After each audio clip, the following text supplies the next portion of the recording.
Jocko, got a question. He actually wrote that. Yeah, he did. Yep. He's fully in the game. Got a question. How would you deal with a team member who tries to take all the responsibility but cannot do as good a job as others? I don't know if it's sincere helpfulness or desire of power or desire for power. Ooh. See, there's a little twist on that one. You Yeah. hear that little twist? That puts a lot on that question right there. And so you got a guy that's trying to take all this responsibility for everything, not really as good as he should be to be in that position, but trying to take responsibility. And yet the person that's got the question, he doesn't know if it's sincere trying to just help out the team or a desire for power. So is it helpfulness or is it their quest for power? Where are they coming from? How do we figure that out? Well, for one thing, if someone is truly trying to help the team, they will have an open mind to support and suggestion and help from other people. They'll be open to that because they're just trying to do the best for the team. If they're trying to take or maintain power, which, as we know, is driven by ego, they don't want help. And they don't want suggestions from people either. They're just going to do it my way. I got this. No, it's mine. So that's the difference. So there's going to be two different ways that I'm going to handle this situation. So for a person that's actually trying to help and trying to do a good job, I'm going to bolster them up. I love it. The fact that they have some shortfalls, that's okay. You know what I'm going to do? I'm going to give them some support. I'm going to put some people on their team that can help cover some of those shortfalls. I'm going to try and set them up to win and learn and be educated while they are winning. And if they're humble, which I'm assuming that they are because they have this attitude that they're trying to help out everyone, then while I'm doing this whole process, of course, I'm coaching them and I'm mentoring them and giving them suggestions and I'm turning to someone that can do a good job in that situation. So that's pretty easy. You got someone that wants to take ownership and responsibility and they're doing it for the right reasons. Boom. Let's help them out. Let's support them. Let's get them training. Let's get them knowledge and let's get them up to speed. We got an upcoming leader. I dig it.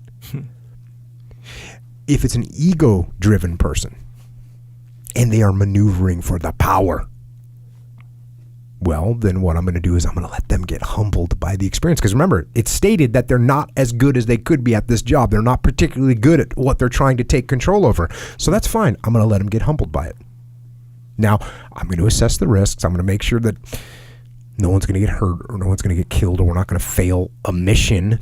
Or in the business world, make sure they're not going to lose millions of dollars or we're not going to suffer some kind of a strategic setback, but I am going to let them fail a little bit and let them see that they're not as good as they think they are. I'm going to let them learn about humility, right? I'm going to let them learn about humility. Now, if they are humbled by that and they realize that they're not as good as they realize that they're not ready to control everything and they realize that they need help, if they learn from it and they don't just cast blame, then they'll become a much better leader. You will actually help them by letting them get humbled. If they just get done and they just cast blame, then we see them fail and now we have legitimate reason to say, look, I can't put you in charge. You just failed. I can't allow this to happen again. So that's how I would basically handle that situation. Now, of course, there's all different kind of gradations of those realities. And the answer will be somewhat scaled as well, right? So that's what you do. You scale the answer. Maybe you give this person a little bit of help, but you're going to let them stumble a little bit. Maybe you're not going to give them any help at all. You're going to let them fall flat on their face. Maybe you're going to bolster them up a lot, but you're still going to talk to them and say, hey, listen, you need to step back and get more in the weeds on some of the lower level stuff because you're not ready to manage this yet. So it's cool, but that's my basic overall concept of where I would be going with that. Do you find that, like, even with the expression extreme ownership, or in this case, take all the responsibility, do you find that, not people get confused, but, like people will kind of get confused. You know how you say, okay, take responsibility? Because it seems like, anyway, from what I think I totally understand with extreme ownership is I think I totally understand. Oh, I like it. I like where you're coming from. You take confidence is high, sort of. You take responsibility for the mistakes and the solution. Yes, right? That is extreme ownership. So, but then from what I heard, like sometimes when people ask questions, this one's kind of ambiguous, but sometimes people will ask a question or make a statement, comment, whatever, in terms of take responsibility or take ownership of, like, not of the problems or the solutions, but like before the mission, like, this is my mission. This is my. You can overstep. You can use too much extreme ownership. You can say, hey, this is Echo. This is my mission. I'll tell you how to do it. Now, you don't have any ownership from you. No input from you. That's bad. It's all me. Yep. Yeah. That's bad. And by the way, I'm taking all the credit too when we get back, which is actually equally wrong. Right. What I should do is say, hey, I will Echo. I'm in charge of this, but hey, man, I want you to come up with a good plan. I think you got a great insight. I think you know the terrain better than me. Can you come up with a good plan? And then we get back. If it's a successful mission, I'm like, hey, guys, everyone, look what Echo did. And I tell the commanding officer, Echo ran this great operation. I think he's ready to step up in leadership. He really did a superb job. If it fails, what am I doing? Pointing the finger at Echo? No, I'm coming back and saying, hey, boss, here's a mission failure. These are the mistakes I made. Here's what I did wrong. Here's what I'm going to fix next time. That's real simple. So would you say, in a nutshell, extreme ownership applies to the problems and the solutions to those problems, and that's all? No, it applies to everything. It applies to everything, because even when I say, hey, Echo, I want you to come up with a plan for this. Yeah. You come back and brief me with a plan. Yeah. I still take ownership of the plan. It's your plan, but I go through it. I say, okay, this looks like a good move. Hey, Echo, I'm looking at this right here. I don't know if this is the best way to execute this. Here's the issue. So I'm not taking ownership of it, that I'm pulling it away from you, but I'm definitely going to make sure we win. That's the thing that drives me crazy sometimes with leaders, is they don't realize it, but they're making excuses, because they'll say, oh, I'm decentralized command, so I can't control everything. No, actually, you are responsible for everything. And if I got 3 teams out there and you're one of the team leaders, and I come to you and say, hey, Echo, here's the plan I want you to execute, I still have to look at the plan. I still have to make sure that I agree with what you're doing. I have to make sure you're not doing something that doesn't make sense. So I do have ownership of the plan. Yeah. Absolutely. Like it's your family member or something. Yeah. That plan is like, I love it like a son kind of thing. Yeah, the plan is the plan. You came up with the plan. You created it. It's my grandkid. Yeah. Right? Yeah. So it's yours, but I'm still going to take responsibility and ownership of it. But where people, it's when your ego starts flaring up and I start saying, no, this is my plan and we're going to do it my way. That's where we have issues. Yeah. But yeah, the ownership doesn't stop. And it just doesn't stop. When you're in a leadership position, it doesn't stop. You own everything up and down the chain of command. It's hard to do. It's hard on your ego, for sure. Yeah. Because it kind of seems, in a way, counterintuitive. I guess if you understand all the little subtle dynamics of it. Because you know how, like, if the plan fails, boom, that's when the extreme ownership is really going to show its head. But if it's a super successful, flawless plan, it doesn't. It's more covert. Because it's more internal, because you got to give the credit to everyone else. Everyone will sit there and go, oh, Jocko's, he's giving the credit to Echo for the operation. It won't show up as extreme ownership, for sure. It'll be harder to see. Yeah. And people will say, dang, people know that I was in charge, right? They know I'm the overall guy, so I'm still going to get some credit. Right. It's more covert. But it's way more covert, and it's better. It's better. Right, that's the hard thing. On the inside. That's what's so hard for people to realize. They want so bad to raise their hand and say, yes, it was me. It was my operation. But it doesn't help you. Yeah. It doesn't help you. It feels good for like half a second, and then you realize you just deflated yourself. Is that kind of like when you make a donation to charity, but you want like everyone to know that you did it? It's kind of like that. Yeah, I guess it's similar to that. Similar concept, right? Like in a weird, kind of profound way. Question. I guess we'll just move on to the next question. The profoundness of your last statement. Just saying, on a certain level, it's the same thing. Because, you did something good, or you are something good or whatever, but it's like saying, I'm the most humble guy in the world. I'm just super down to earth. Here's the other thing about this.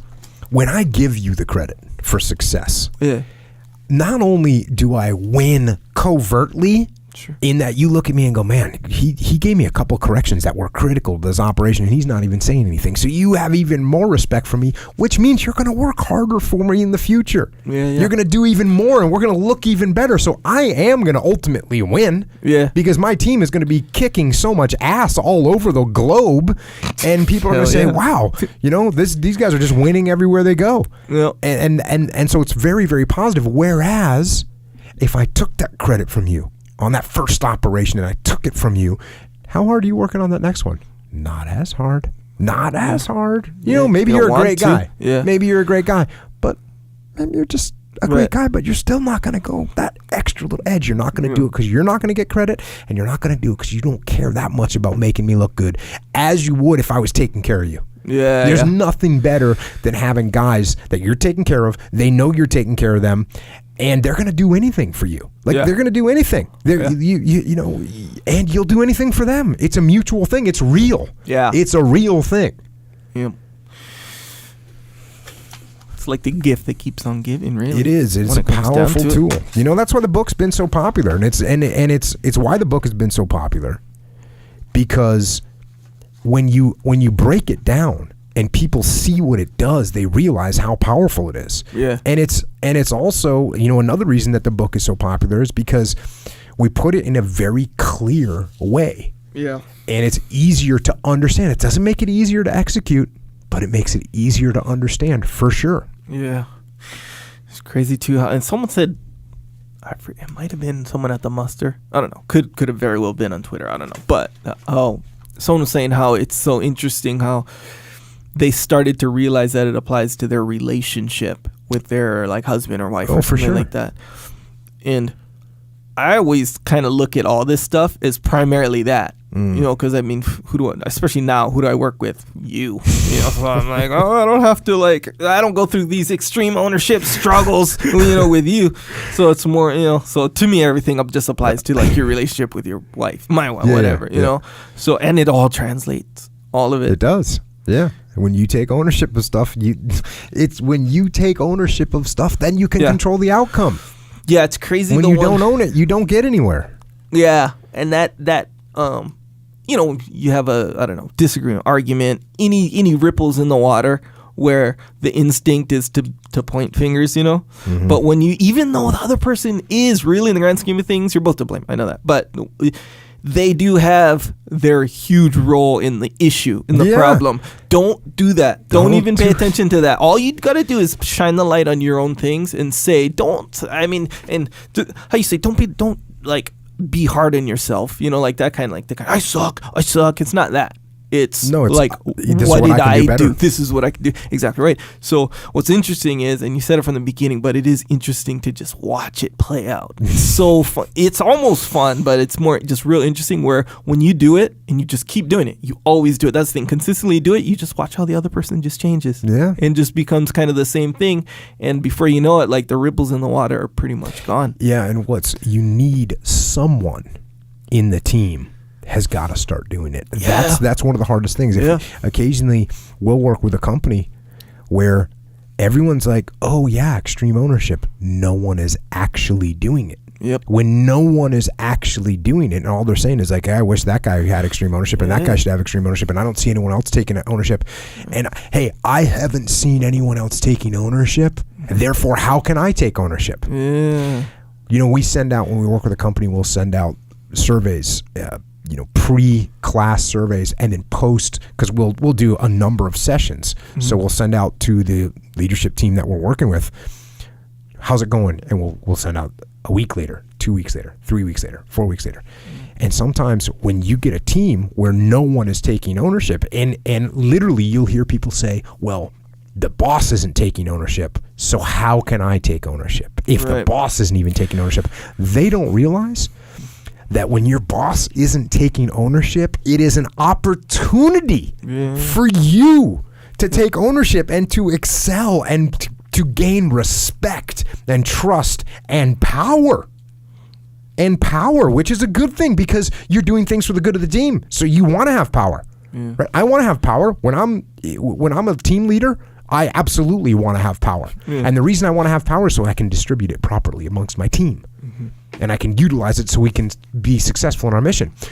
So when you have your CEO isn't taking ownership, awesome. I'm going to take ownership. And when if the CEO is truly not taking ownership and I do, everyone else looks at me and I elevate my position. The CEO becomes irrelevant because all he's doing is sitting around pointing fingers. I'm taking ownership of things and solving them. I'm actually going to end up in a superior position. Now, I might not get promoted to CEO today or tomorrow or in 2 years, but when this information gets back to the board or to the directors or whoever, they realize that there's one person that's mutually respected by everybody, and that's you, because you took ownership. And when you take ownership, you solve problems. And when you solve problems, you win. But somebody has got to start it. Yeah. And it's hard. Sometimes in some situations you get the what's that word they use, like the caustic environment. Right, toxic. The toxic environment where everyone's just so defensive about everything. Yeah. And it's difficult. Those are the difficult situations to work with. And all it takes is the transition of one human, one person in that team to step up and say, you know what? This stuff that's going wrong is my fault. CEOs, don't worry about him. He's got enough problems. He's got to deal with the shareholders meeting. We need to protect him. Yeah. You know what? This is my fault that this happens, and here's what we're going to do to fix it. Yeah. Here's what I'm going to do. And that just changes the attitude. And of course, you're going to have 2 or 3 people in that defensive, toxic environment that are going to look at him and go, yeah, it's right. It is your fault. And you know what you say to that? Yeah. Yes, you're right. Okay. It is. Yeah. It is my fault. And here's what I'm going to do to fix it. Here's how I'm going to move forward. Here's what we're going to do to change. But it's hard to be that person to take that first step. And then you got to keep that going, you know. But again, man, after a little bit, you see the guy next to you. He's starting to do it. Then the guy next to you. It's in Extreme Ownership, the book, it's pointed out, but it's not super crystal clear, that when I was taking blame for the blue on blue that happened, everyone else was too. You know, those guys were saying, hey, it was my fault. I did this. It was my fault. I did this. Yeah. And that was because that wasn't the first time these guys had seen or heard ownership. You know, when we were going through training and something was screwed up, I'd be like, hey, this is my fault. And so everyone had that really good attitude. Yeah. So, and that happens in a company. So what you're saying, it does. That's one of the best things about this idea, this principle of extreme ownership, is it spreads throughout the company. And will you get people on the team that will not take ownership of things? Yes, of course you will. You will get that person. And eventually they will either leave or you will fire them. One of the 2 things will happen, because when you have a person, when you got the whole team is going, no, it's my fault, and eventually everyone's, you that's not your responsibility. Cool, I'll take that. Oh, Echo, you can't handle that. Cool, that's not your fault. Okay, then I'll take it and fix it. Oh, Echo, you can't handle that either. Or it's not your fault. Okay, I'll take that and fix it. Eventually, you don't have a job anymore. Yeah. So if you don't want to take ownership of things, including problems, I will take ownership of all of them, and I'll eventually take your job in your world, and it'll be mine. Gets phased out. I'll phase you right out, like you weren't even there. That's what's going to happen. So, yes, it's a powerful, powerful tool. Yeah. And the other thing is, you see politicians do it all the time. They don't take ownership when they make a mistake. And when they do, it's sort of this lip service of, hey, it was my fault. It was my fault that this happened, but... Right. But blah, blah, blah, blah, blah, blah, blah. And all anyone hears is blah, blah, blah, blah, blah, blah. Yeah. Like as soon as you say but, and then you make a bunch of excuses, that's all anybody hears. Yeah. And it's so weak. Yeah. It's so weak to do that. And it sounds, like you said, when you get used to hearing it, when you get used to hearing people take ownership of things, when somebody doesn't, it sounds like Satan is screaming out of their mouth and just horrible. It sounds awful. Yeah. It's like a cacophony of just sickness, right? That's what it is. Yeah, it stands out for sure. You know, when we were at the muster, I was talking about how when you start taking ownership of things, when you start having this attitude, when you feel yourself about to make a mistake and cast blame on someone else, like you feel like you're going to throw up in your mouth. It's like vomit is coming out of your mouth, and then you choke it back down because you don't want to let that puke out onto the floor and let everyone see it. Yep, it's not allowed. That's all it is when you blame everyone else. That's all it is. It happens all the time, and it's like the other thing I talk about with stepping back and how you step back off the line and how much visibility you have as soon as you step back off the firing line, as soon as you just elevate yourself 6 inches above what's happening. It's the same thing when you start to take ownership. It's like the change. It's just this little change, but it just completely changes the dynamic of what is going on in your business and in your life. In your life, because it's the same thing in life. When people are blaming everyone else, they're blaming the market, and they're blaming their parents, and they're blaming the debt that they built up, and they're blaming the car that broke. They're blaming everything else that's going on. Yep. And when nothing is your fault, what are you going to fix? Yeah. The answer is you're not going to fix anything. Whereas if you go, okay, these are some mistakes that I made, and here's what I'm going to do to fix them. That's the paradigm change, and that's where you start getting on the right path. The muster, your line at the muster. I included it in the video. Favorite line, I think, says, "Sure, I'll take the blame, and I don't care. I have a mission to accomplish, and I got to get the problem solved." Yeah. That's what it was. Yeah. It's in the video. Best part, in my opinion. Yeah. I will take the blame, and I don't care. I don't care. Bring it.